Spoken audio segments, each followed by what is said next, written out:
Imagine you are walking along a dirt road in northeastern Thailand, the April sun beating down mercilessly.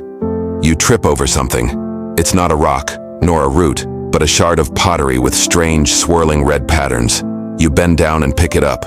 In that single moment, you have touched a secret. This is not the history of great kings or grand wars. This is the history of artisans, of fishermen, of traders. This is the history hidden beneath the soil, in the heart of the ocean, and within the bustling marketplaces. Join me as we unlock these hidden chapters, with no embellishment, only the remnants left behind after thousands of years of silence. The story begins in the small village of Ban Chiang, a speck on the map of the arid Isan region. In the 1960s, an amateur archaeologist literally took such a fateful stumble, and that single misstep shook humanity's understanding of history. Subsequent excavations uncovered a vast cemetery where countless sophisticated bronze tools were found, intricate bracelets, spearheads, and ceramic jars dating back more than 5,000 years. Pause for a moment to truly grasp the magnitude of this discovery. What stunned the world was the level of metallurgy. The ancient artisans of Ban Chiang had mastered bronze casting techniques remarkably early, much earlier than we ever thought. They could even rival the famed metallurgical centers in the Middle East. This means that while historians were focused on the Indus Valley or Mesopotamia, right here, in the very heart of Southeast Asia, a community of gifted metalworkers, masters of the craft, once thrived. Who were they? Where did they come from? And why did they vanish? No written texts were left behind, no official records to tell their story. Their history is written in the artifacts themselves. These objects reveal a once brilliant, developed society of creative and talented individuals. They were not only self-sufficient, but they also traded their goods and their technology throughout the Southeast Asian region, establishing a rudimentary commercial network since the dawn of time. Imagine small dugout canoes carrying gleaming bronze axes, navigating the great rivers. The Ban Chiang people, through their innovation, reshaped the technology and economy of an entire area. Then, one day, they disappeared, perhaps due to a prolonged drought, perhaps an epidemic, or simply by merging into other cultural currents. They left in silence, leaving behind a colossal legacy that we are only beginning to comprehend today. Before the golden spires of Ayutthaya rose proudly, and even before the overwhelming grandeur of the Khmer Empire, this central region belonged to a kingdom with a name that sounds like a passing breeze: Dvaravati. This was the kingdom of the Mon people, a deeply Buddhist ethnic group that reigned for 6 centuries, from the 6th to the 12th century. But you won't find magnificent fortresses or spectacular palaces here. Dvaravati's legacy is far gentler and more refined. Look closely at the graceful bell-shaped stupas, pagodas, reaching toward the sky. Gaze upon the intricately carved stone dharmakakras, wheels of law, symbolizing the Buddha's first sermon. And notice especially the Buddha statues with their full, round faces and a mysterious smile. A smile that seems to comprehend all earthly sorrows. That specific smile is Dvaravati's most famous artistic signature, embodying deep serenity and compassion. The hidden history of Dvaravati lies in its dispersal and its quiet assimilation. No single capital, no clear center of power, no Rome of the East can be definitively pointed to. Instead, its sites are scattered everywhere, from Nakhon Pathom to Lopburi to Uthong, like pearls strewn across the ground. Archaeologists must piece together the story from fragmented old Mon inscriptions and ceramic shards. This kingdom did not fall tragically, conquered in a bloodbath, but rather gently dissolved, subtly permeating the subsequent Khmer and Thai cultures. The enigmatic smile on the Dvaravati Buddha statues is the very foundation, the soul, for everything we now call Thai Buddhist art. It is a layer of cultural sediment that built the spirit of an entire nation, proving that lasting influence need not come from military might or monumental architecture. Now let us step out of the world of stone and soil and into the world of myths, where history is woven from belief and imagination, and the line between reality and the spiritual is blurred. In the Thai consciousness, a sacred creature is ever present, the Naga, or serpent god. The Naga is not just a decorative element. They are the lords of the rivers, of the sea, of all water sources, particularly the legendary Mekong River. Travel to the Eastern region, where people still believe the serpent god is hidden beneath the river's depths, awaiting the day to surface. The bridges with serpentine Naga railings you see at temples are not merely architecture. They are spiritual bridges connecting the mortal world with the sacred realm. Crossing the Naga bridge is entering a holy space, protected by the power of water. The hidden history of the Naga is precisely the history of the rice paddy civilization. The survival of the Thai people depended on water, and the worship of the serpent god is essentially a plea to nature, a prayer for harmonious coexistence with the primal forces of the rivers. Naga worship is a testament to the respect for nature, a belief system predating Buddhism itself. In the arid Isan region, people still hold the Buat Naga festival, a ritual where they believe monks can ordain the serpent god. This is not a tourist show. This is a living ceremony, proving the enduring vitality of a spiritual history deeply embedded in the culture. The Naga legends also explain many natural phenomena. The Naga fireballs on the Mekong, where mysterious fire orbs ascend from the water, still remain one of Thailand's great mysteries, believed by locals to be the Naga's breath. This spiritual history runs parallel to official history, creating a cultural depth that textbooks can barely convey. And from the mythical rivers, let us turn toward the vast open sea, where a completely different maritime history exists. Along the western coast, from Phuket to Krabi, another world resides, the Chao Lei, or the Moken, the sea gypsies. For hundreds of years, they have lived a nomadic life on wooden boats called kabang, moving with the seasonal winds and the tides. Imagine a life without fixed homes, without possessions, only a small wooden boat, and an infinite knowledge of the ocean. They have no writing. They build no temples. Their history is written on the waves and recounted through ancient songs. They possess a superlative knowledge of the sea that no modern sailor can match. They can forecast storms simply by smelling the wind, observing the water's color and the shape of the clouds. They know the names and habits of every fish and coral species. Their history is one of extraordinary adaptation, an existence lived in perfect synchronization with the heartbeat of nature. The 2004 tsunami disaster proved the depth of their ancient wisdom. While everyone else was in confusion, the Moken had read the forewarning signs from the ocean. They sensed the terrifying silence of the waves, saw the unusual retreat of the water. They evacuated to the mainland in time, and consequently, very few of them perished.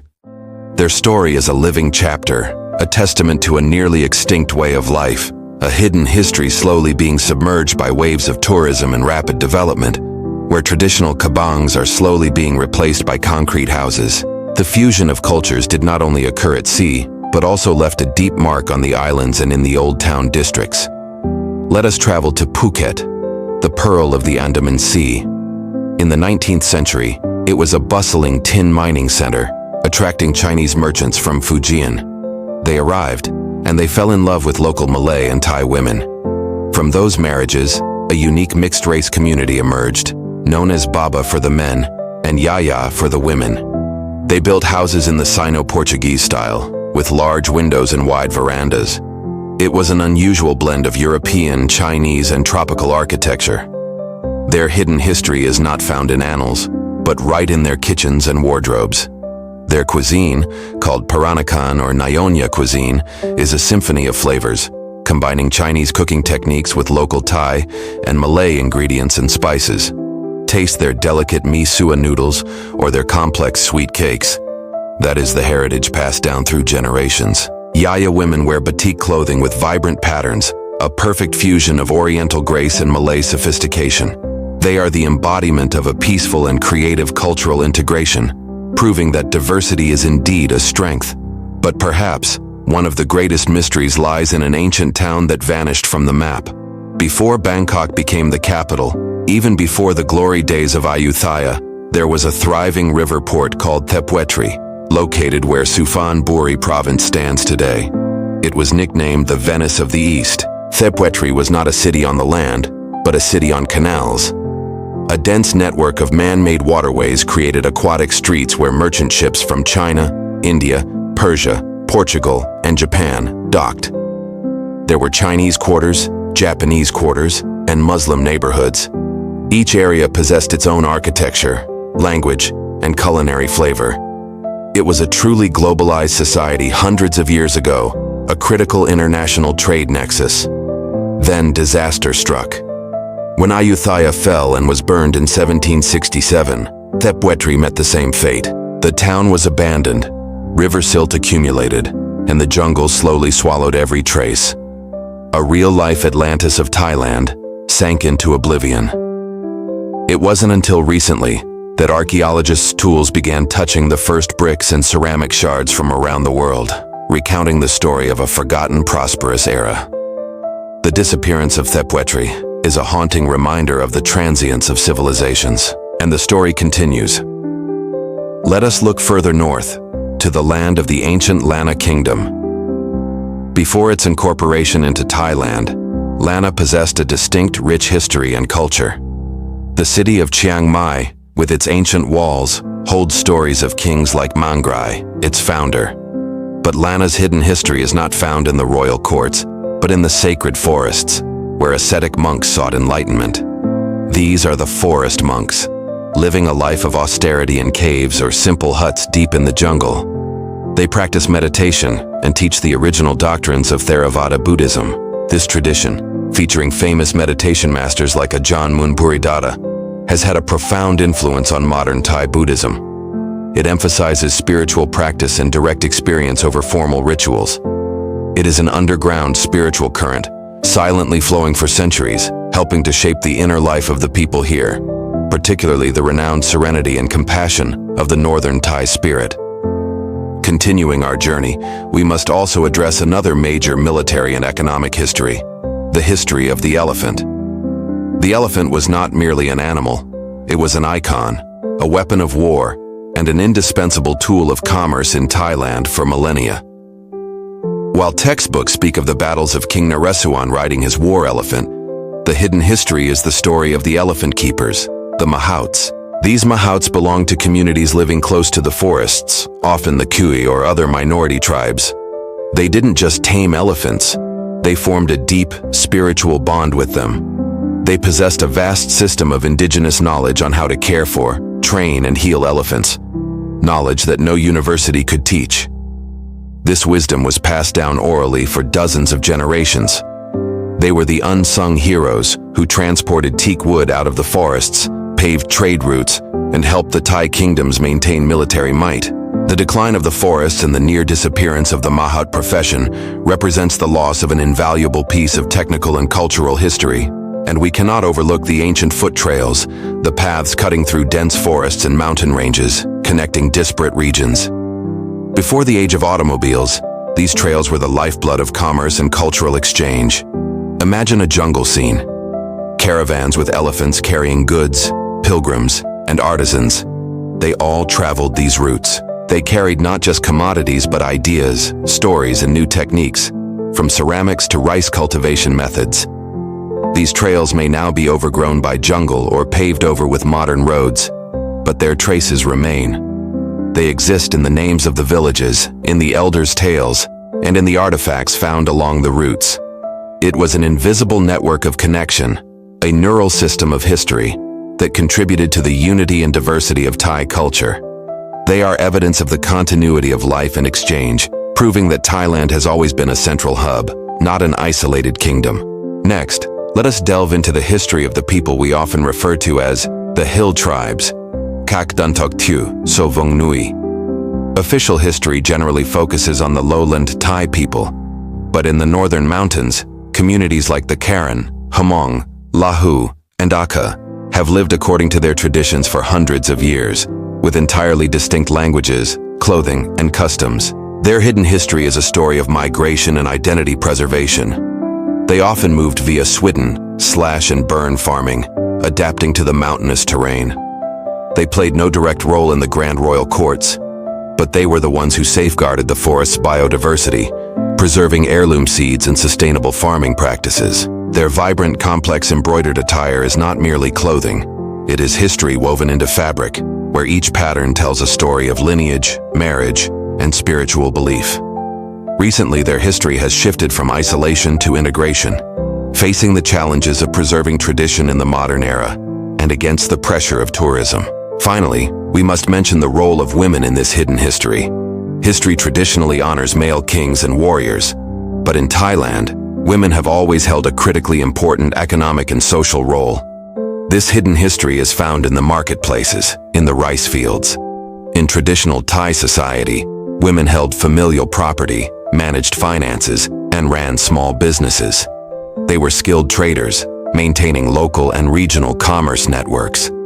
Historically, Thai women also had the right to divorce and own property earlier than their counterparts in the West. This independence created a distinctive social structure, where a woman was simultaneously a mother, a homemaker, and an influential entrepreneur. Understanding this silent yet powerful economic role of women is key to truly deciphering Thai society. And so, Thailand's hidden history is not found in the dazzling palaces. It is in the ancient bronze casting workshops. It is in the smile of the buried Buddha statues, in the wisdom of the sea gypsies, in the flavor of heirloom cuisine, in the forest meditation huts, along the remote trails, in the resilience of the minority tribes, and in the economic strength of the women. It is a symphony of silent voices, ordinary lives, that together constructed the incredibly rich cultural landscape of this kingdom. By listening to these stories, we not only gain a deeper understanding of the past, but we also feel the fierce vitality, the extraordinary adaptability, and the surprising diversity that forged the Thai soul. A soul cultivated over millennia, quiet, but never ceasing to flow. Every artifact, every story, every dish, every tradition, every face, all are pieces of that colossal tapestry, waiting to be discovered and truly heard. Thanks for watching until the end. What was your favorite part? Please let me know in the comments below. If you found this video helpful, don't forget to leave a like, share it, and subscribe to the channel so you won't miss my future content. Your support is my biggest motivation. Thank you all so much.